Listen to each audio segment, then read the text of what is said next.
You're probably afraid to talk to girls. I think? I don't know. But imagine this. One morning, you wake up and decide to finally ask out the girl that you've been crushing on for a long period of time. It could be that school crush in math class, a coworker, or even the cute girl next door. Doesn't matter what it is, she's been running through your mind so much and you finally choose to speak your mind. Long gone are the days of you cowering and hiding your feelings away. You finally see her, and just when you're about to say something, nothing comes out. Once again, you've missed the opportunity to tell the person of interest how you truly feel. Does this sound familiar? You desperately want to speak your feelings to someone that means a lot to you, but the words just won't come out. Don't feel bad, because I've been in the same position. Having all those nerves and jitters around that special someone, it can be tough. However, what if I were to tell you that it wasn't your fault? At least, technically. You heard me right. The reason why you can't talk to your crush isn't even because of you.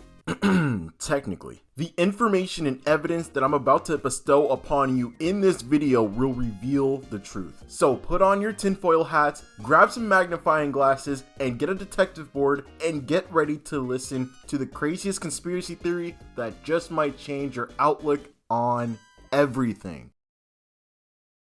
Exhibit A: movies and television shows. Now, I might sound like Fox News or Donald Trump blaming the media for how society is or how we perceive things because of it, but trust me when I say that these forms of media play a huge part as to why you don't speak your mind to tell her how you feel. Just follow me here. For this segment of the video, I want you to think about some of your favorite shows in media. You got it? It could be anything from classic cartoons such as Regular Show, Adventure Time, The Amazing World of Gumball, Rick and Morty, or Fairly Oddparents. Also beloved movies like Spider-Man, Superbad, and Diary of a Wimpy Kid. No matter what entertaining media you consume, there's a common theme within all of them. But what could a show like Rick and Morty have in common with the likes of a movie like Superbad? It's simple. All the main characters are scared to talk to the woman they like. Think about it. It's the same dynamic and plotline used time and time again in order to kick off a movie or series. Our main character or protagonist is scared to talk to his love interest, goes through the story, and then he finally gets the girl. But the majority of the time, the main character is always shy when talking to his love interest. Now you're probably thinking, okay, but King Theodore, what does this have to do with me? King, the answer is right in front of your face. Let me ask you a question. Who is the main character in your life?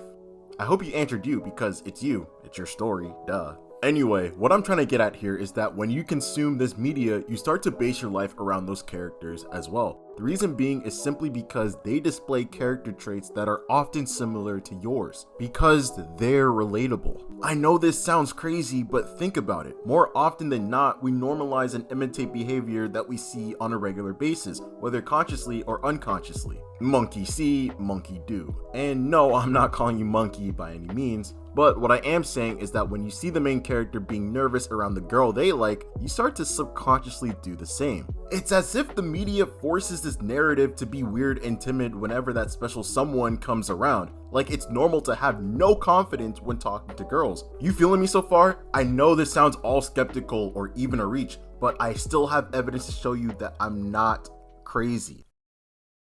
Exhibit B: the simp and queen theory. I'm gonna say something pretty controversial. Your crush is not that special.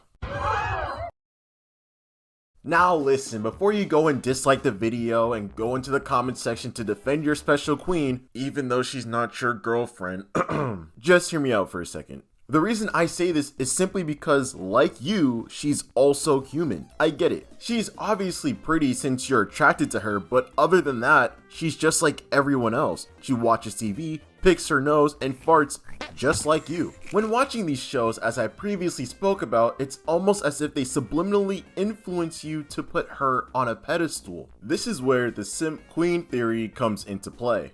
Instead of her just being an attractive person, it's almost as if you have to treat her like some royal goddess while you're some peasant. Treating her as if you're not even worthy to be in her presence whenever she's near you. It's almost expected of you to act like a wimp around the girl that you like, and this is how the media sets you up for failure. They want you to fail, King. Okay, I bet you still think that I'm reaching, so let me ask you another simple question. Why is it normal in these shows to act nervous, but it's looked down upon to be confident? Hear me out for a second. Whenever it comes to having confidence in these shows, why are the ones that have the confidence trait usually the weirdos? I'll give you two examples off of my head right now. Panini from Chowder and Johnny Bravo. Now, don't get me wrong, are these characters weird in these shows? Yes. If you've ever seen Chowder, it's obvious that Panini is a crazy obsessive girl that's in love with the main character that's willing to get him by any means necessary. Johnny Bravo is also a strange character based on how he hits on women. It's so invasive and perverted that he should honestly be put on the list. However, if there's one characteristic that these two possess,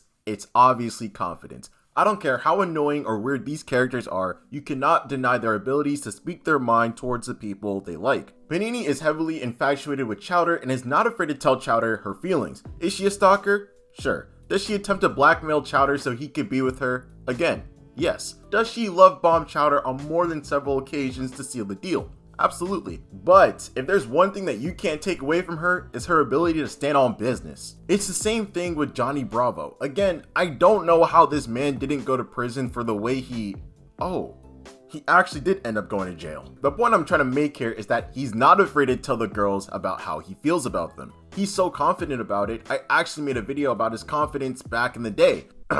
You should go watch it.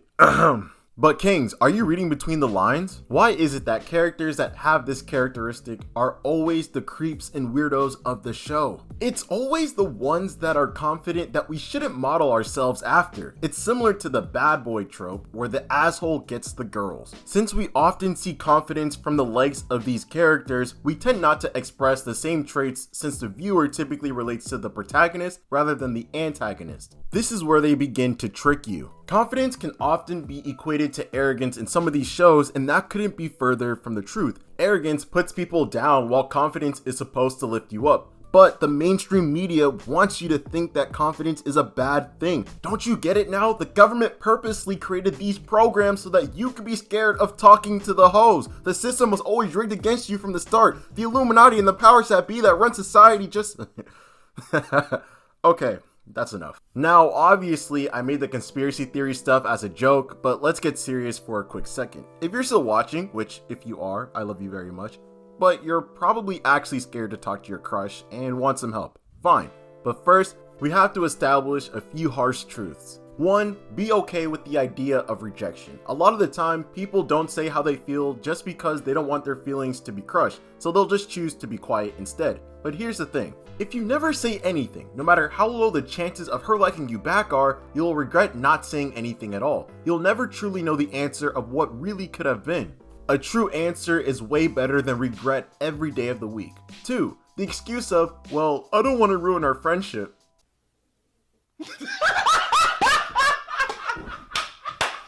King, who do you think you're lying to? Because it sure as hell is not me. You're telling me you have feelings for someone and you're going to be just friends forever? A friend of mine told me this in college that stuck with me for as long as I could remember. You're choosing to deliberately be friends with her forever to the point that you'll watch her date and marry other people in the name of friendship? Sounds like a coward that's willing to settle. While very harsh, he had a point. You're watching your person of interest end up in other relationships when that could potentially be you in those positions. If anything, you're only hurting yourself in the long run. In the name of friendship, get out of here. Now that I've given you some truth, let me give you the sauce on how to talk to her, King. And no, I'm not gonna give you the just be yourself because there's a lot more to that. First, make sure you're the best version of yourself. I'm not saying you have to have a six-pack of abs or the physique of a Greek god, but getting into decent shape will always be beneficial for you. Going to the gym not only improves looks, but it also increases confidence. Also, improve your mental and spiritual state by reading and being in touch with yourself. Keep leveling up and eventually you're gonna see great change. Second, you have to believe in yourself. I know this sounds corny, but trust me, you need this skill. If you're always thinking that it'll never work, then it probably never will. However, if you start to change your attitude to something positive as, maybe this will work, or maybe she'll like me this time, something will eventually change. And lastly, Stop putting her on a pedestal. I understand she's pretty, but just like you, she's human as well. Stop pedestalizing her to the point that you drop your own self-esteem, thinking you're not worthy to even be next to her. For crying out loud, you're a king. Act like it. Is it normal to be nervous or have butterflies when you're around her? Yes, absolutely, but not to the degree of propping her up so that you put your own self down. That's absolutely ridiculous. You're a lot better than you think you are. You start to make all these changes to yourself and you're improving. You begin to feel more confident in your skin, allowing you to express yourself, and that's what it means to be yourself. When you're at your absolute best, or at least working on yourself to do so, then you can be you because that's who you truly are. But let's say you do all that. You get in good shape, have great grades, have good money, all that junk, and she still doesn't like you back. Guess what? That's okay.